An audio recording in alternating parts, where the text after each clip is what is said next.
Assalamualaikum warahmatullahi wabarakatuh. Jadi to the point aja, langsung aja. Video ini aku buat karena semalam itu ada webinar seputar wawancara si pencatat Kemenhub 2022. Karena besok dan lusa itu udah ada yang mulai wawancara. Nah, banyak banget nih di antara kalian yang mungkin berhalangan, mungkin ada kendala. Jadi mereka tuh minta video seputar webinar semalam. Jadi di video kali ini aku akan menjelaskan nih yang webinar semalam. Jadi teman-teman ada beberapa poin untuk webinar ini atau webinar semalam. Nah, di sini aku udah punya PowerPoint-nya. Yang pertama itu adalah tujuan wawancara sebagai salah satu tahap seleksi si pencatat Kemenhub. Nah, teman-teman, yang pertama yang harus kalian ketahui adalah tujuan wawancara itu sendiri. Kenapa kita harus mengetahui tujuan wawancara? Karena ketika kalian mengetahui apa tujuan dan maksud dilaksanakannya wawancara ini, kalian bisa mempersiapkan dengan matang nih persiapan-persiapan kalian untuk nantinya interview online ya. Oke, yang pertama adalah untuk mengetahui kepribadian seorang calon taruna. Nah, yang pertama adalah tujuan untuk interview ini adalah untuk mengetahui kepribadian kalian masing-masing nih si calon taruna. Apakah kalian pantas untuk menjadi seorang taruna dan lain sebagainya. Jadi di interview nanti itu bakalan ditanya-tanya nih seputar kepribadian kalian, keseharian kalian, kalian orangnya gimana. Jadi tanpa kalian sadari itu sebenarnya ada soal-soal psikotes nih pada saat wawancara, teman-teman. Oke, yang kedua adalah untuk membantu instansi mengidentifikasi calon taruna yang layak. Nah, seperti yang sudah saya bilang sebelumnya, di wawancara itu bakalan ditanya-tanya nih seputar biodata kalian, kepribadian kalian, keseharian kalian. Nah, itu bakalan disambung dan disangkut pautkan sama, apakah kalian layak untuk instansi ini, apakah kalian layak untuk jurusan ini, apakah kalian layak menjadi seorang taruna. Jadi di wawancara ini tuh bakalan diidentifikasi nih semua masalah seperti itu. Jadi usahakan nanti pada saat wawancara kalian udah mateng dan mempersiapkan jawaban-jawaban yang bisa menunjukkan bahwa kalian tuh layak untuk menjadi seorang taruna. Nah, selanjutnya adalah untuk mencari informasi relevan yang dituntut dalam persyaratan jurusan. Nah, aku yakin kalian semua nih yang udah lulus tahap sebelum-sebelumnya dan menuju tahap psikotes dan wawancara, pasti kalian udah memilih jurusan yang tepat untuk kalian dan pasti kalian udah tahu dong jurusan kalian itu seperti apa.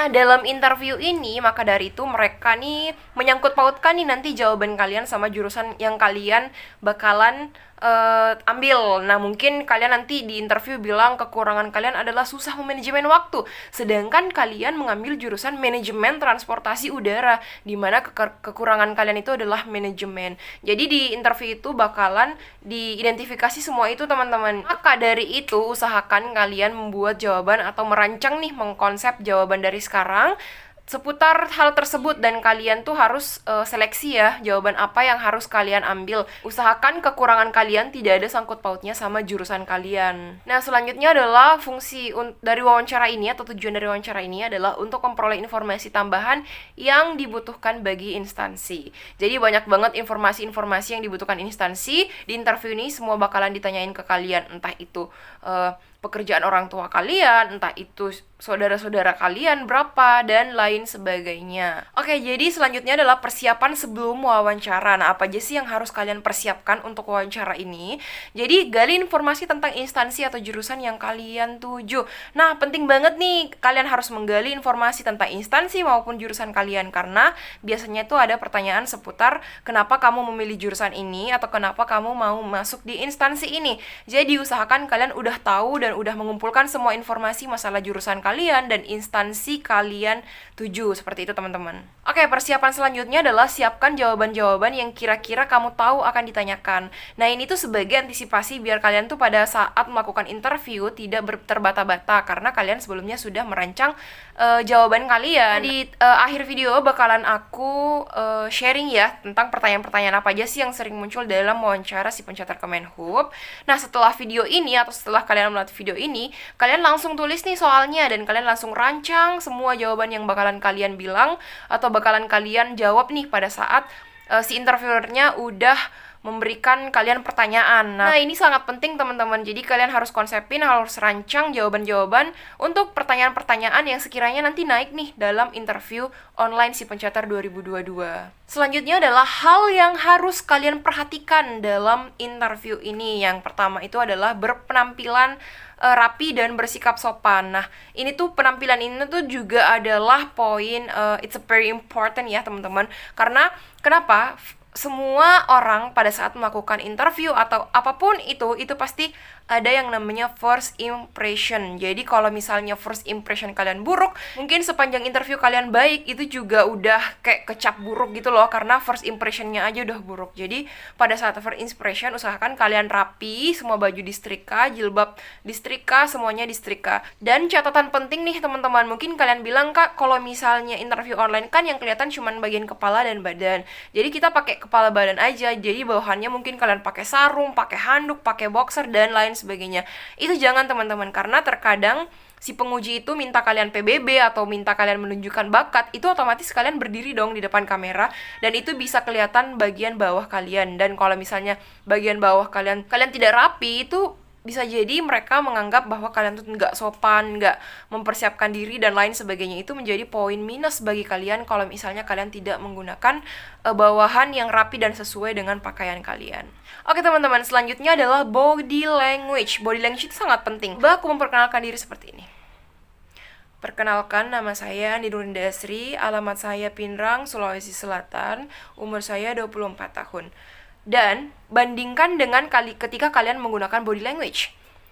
Perkenalkan, nama saya Ani Nurindasri, alamat Pinrang, Sulawesi Selatan, umur saya 24 tahun, hobi saya bla bla bla. Nah, itu berbeda banget teman-teman ketika kalian kaku dan kalian menggunakan body language. Nah, body language itu apa sih? Body language itu adalah kalian berbicara dengan badan kalian. Nah, tanpa kalian ngomong pun, kalau misalnya badan kalian udah bergerak, itu udah bisa menjadi poin plus untuk kalian. Jadi mungkin ada yang gugup tuh biasanya kayak mainin pulpen atau kakinya digoyang-goyangin sampai badannya semua goyang. Nah, kalau kalian mau menghindari gugup, kalian bisa melakukan body language teman-teman. Nah, itu sangat penting.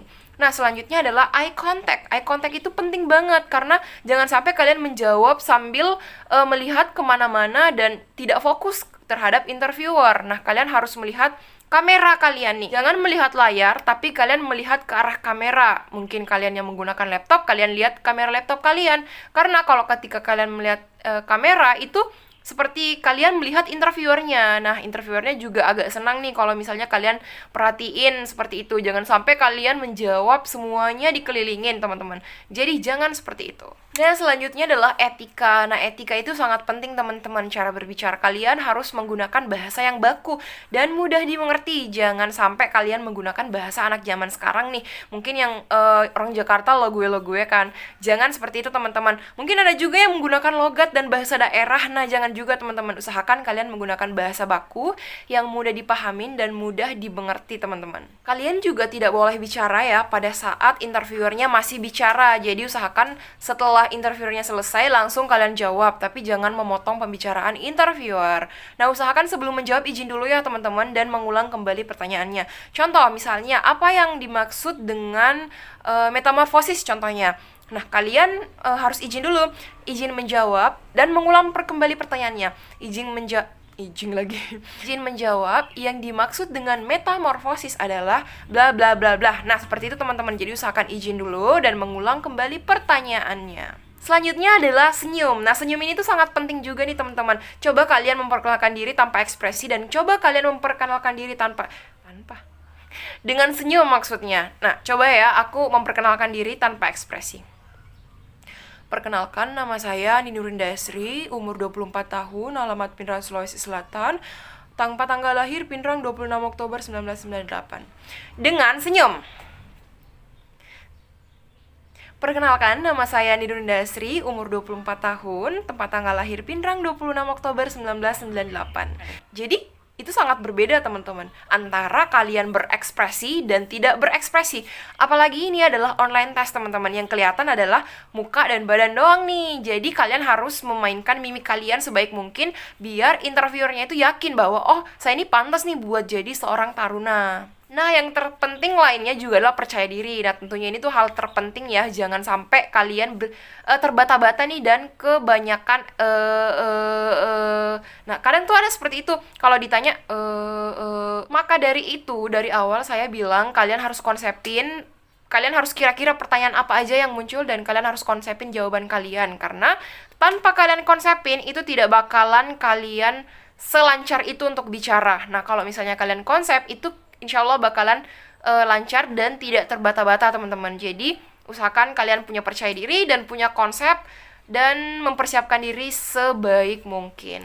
Oke teman-teman, jadi langsung aja ke pertanyaan atau contoh-contoh pertanyaan apa aja sih yang biasanya muncul di interview si pencatar Kemenhub 2022 ataupun tahun-tahun sebelumnya. Nah, ini tuh aku combine semuanya aku ambil dan suara terbanyak aku cantumin di sini. Nah, oke, yang pertama adalah perkenalan. Nah, perkenalan ini tuh bukan si pencatar, kerja semua pasti ada perkenalan. Nah, usahakan di perkenalan ini tuh kalian tuh berkesempatan untuk menunjukkan kelebihan kalian dan menceritakan prestasi kalian. Biasanya kalian disuruh ceritakan latar belakang keluarga kalian juga sih. Nah, di sini ada dua pilihan, teman-teman. Kalian mau memperkenalkan diri dengan singkat, padat, dan jelas, atau kalian mau memperkenalkan diri dengan menunjukkan mungkin prestasi dan bakat kalian tanpa membuat kalian tuh terlihat kayak sok-sokan gitu loh. Jadi, terkadang itu ada interviewer yang tidak menanyakan organisasi, bakat, dan prestasi kalian. Jadi, di interview kalian punya kesempatan nih untuk menunjukkan hal tersebut. Tapi kalau kalian mau singkat, padat, dan jelas nama, umur, dan domisili serta yang seperti itu juga nggak apa-apa, karena di belakang atau di akhir itu bakalan ditanyain seputar organisasi ataupun prestasi kalian. Selanjutnya adalah biasanya kalian ditanya apa kelebihan dan kekurangan kalian. Nah, itu dimaksudkan agar apakah kalian mengenal diri kalian sih? Apa sih kekurangan dan kelebihan kalian? Kalian mengenal diri kalian nggak ya sih? Nah, seperti itu teman-teman. Oke, di sini aku bakalan kasih contoh nih ya tentang kelebihan dulu nih. Nah, usahakan kalian tuh menjawab kelebihan tanpa dibuat-buat. Nah, usahakan kalian jujur, karena interviewer juga hanya ingin melihat kejujuran kalian aja sih sebenarnya. Nah, contohnya nih, kelebihan saya adalah mudah beradaptasi. Itu dapat dibuktikan ketika saya melakukan organisasi Palang Merah. Saya pergi ke beberapa tempat dan bisa menjalankan semaksimal mungkin karena mudah beradaptasi dengan lingkungan baru dan orang-orang baru. Ketika kalian menyebutkan kelebihan, usahakan disertai dengan pembuktian, teman-teman. Jangan sampai semua tuh udah banyak banget nih list-list kelebihan kalian, nanti dibilangnya sok-sokan, kan? Jadi, nggak apa-apa satu atau dua aja. Yang penting di akhir kalimat kalian mengadakan pembuktian seperti yang sudah saya contohkan tadi. Oke, masalah kekurangan, usahakan kalian menjawab kekurangan yang tidak berkaitan dengan jurusan kalian. Jangan sampai kalian yang teknik mungkin menjawab kekurangan kalian di matematika, sedangkan teknik itu membutuhkan matematika, fisika, dan hitung-hitungan lainnya. Jadi usahakan kalian menjawab kekurangan tanpa menyinggung nih jurusan kalian. Oke, jadi contoh kekurangan itu adalah terkadang saya menyepelekan hal-hal kecil, maka dari itu setelah saya mengerjakan sesuatu, saya mengeceknya kembali agar tidak terjadi kesalahan. Nah, contohnya seperti itu kurang lebih. Jadi kalian bisa kembangkan sendiri atau bisa mencari contoh-contoh lain. Setidaknya kekurangan kalian itu tidak menyinggung dari jurusan kalian, dan usahakan kalian mencantumkan cara untuk mengatasi kekurangan kalian itu. Pertanyaan selanjutnya adalah kenapa kalian memilih jurusan ini? Nah, ini tuh sangat penting, maka dari awal tadi saya bilang kalian gali informasi mengenai jurusan kalian. Kalian harus tahu dan dalamin apa jurusan kalian itu sebenarnya. Di sini aku kasih contoh ya, kenapa memilih KP. Oke, terima kasih. Kenapa saya memilih KP? Karena dari dulu saya suka dengan komunikasi, khususnya bahasa Inggris. KP mengontrol lalu lintas udara di mana langsung komunikasi dengan pilot. Hal tersebut membuat saya tertarik dengan jurusan ini. Nah, kurang lebih seperti itu contohnya ya. Jadi kalian harus pahamin dulu jurusan-jurusan kalian sebelum menjawab ini. Pertanyaan selanjutnya adalah apa pekerjaan orang tua kalian? Ini tuh pertanyaan yang selalu muncul ya dari tahun ke tahun. Kenapa sih pekerjaan orang tua dipertanyakan? Jadi, instansi itu mau meyakinkan bahwa apakah kalian mampu untuk membayar biaya pendidikan. Walaupun kalian yang pola pembibitan itu kan dibiayain pemerintah, tapi yang dibiayain pemerintah itu hanya pendidikannya saja. Untuk uang asrama, laundry, makan, dan lain sebagainya itu masih ditanggung oleh kalian. Jadi instansi itu mau meyakinkan bahwa kalau kalian lulus, kalian nggak lari nggak sih? Kalian mampu nggak sih untuk membayar biaya pendidikan? Jadi usahakan kalian itu menjawab dengan meyakinkan si interviewer bahwa orang tua saya tuh masih sanggup untuk membiayai pendidikan saya. Jadi kalian tugasnya adalah untuk meyakinkan interviewer untuk hal tersebut. Selanjutnya adalah terkadang ada pertanyaan-pertanyaan yang kalian hanya boleh menjawab siap ya. Jangan tanpa ada keraguan, walaupun mungkin dalam hati kalian gitu sih pertanyaannya. Jadi nggak ada pilihan lain, kalian harus jawab siap. Intinya harus lulus aja dulu, seperti itu teman-teman. Urusan yang belakang-belakang itu belakang aja, yang penting lulus aja.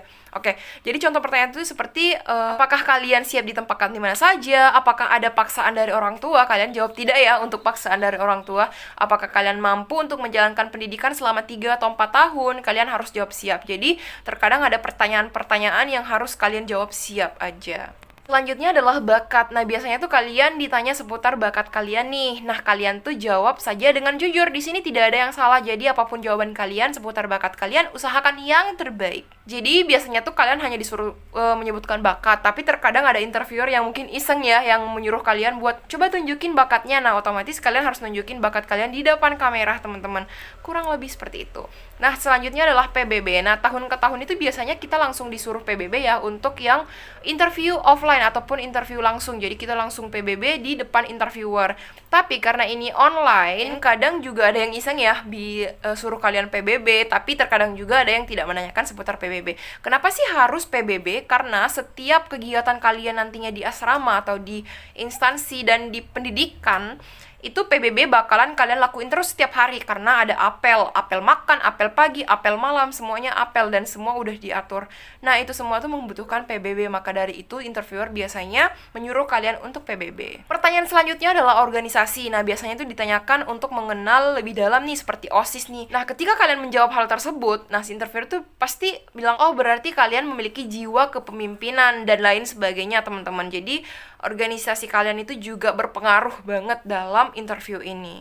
Oke teman-teman, jadi terkadang juga ada pertanyaan yang mengapa kami harus memilih kamu. Nah, contohnya nih, saya memiliki semangat yang tinggi untuk mendapatkan solusi untuk sebuah masalah. Nah, insya Allah saya bisa memberikan kontribusi positif bagi instansi. Kurang lebih seperti itu teman-teman. Itu juga bisa kalian contoh sih nanti pada saat melakukan interview. Nah, teman-teman juga terkadang ada pertanyaan yang tidak kita ketahui nih mungkin seputar pelajaran. Saya ingat banget nih pada saat itu saya ditanya seputar kenapa bisa pesawat terbang.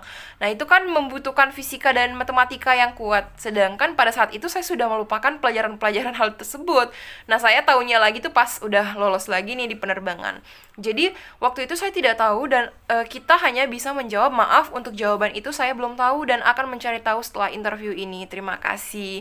Jangan mangap, pelangap, pelongo, nggak tahu mau jawab apa. Jadi maaf aja, minta maaf aja, dan kalian meyakinkan interview bahwa setelah ini saya bakalan cari tahu dan saya bakalan tahu pertanyaan tersebut, Bapak Ibu. Jadi kalian harus meyakinkan si interviewernya menggunakan bahasa seperti itu. Nah, ada juga nih yang tanya seputar bahasa Inggris ya. Kak, ada nggak sih pertanyaan bahasa Inggris?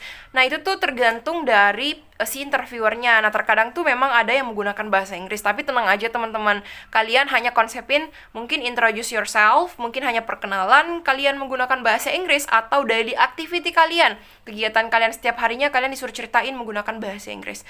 Jadi, untuk jaga-jaga kalian konsepin aja bahasa Inggris seperti itu, daily activity atau introduce yourself. Nah, hanya itu yang bisa saya sampaikan. Kalau misalnya ada pertanyaan, silahkan. Kalau saya bisa jawab, saya bakalan jawab. Terima kasih. Assalamualaikum.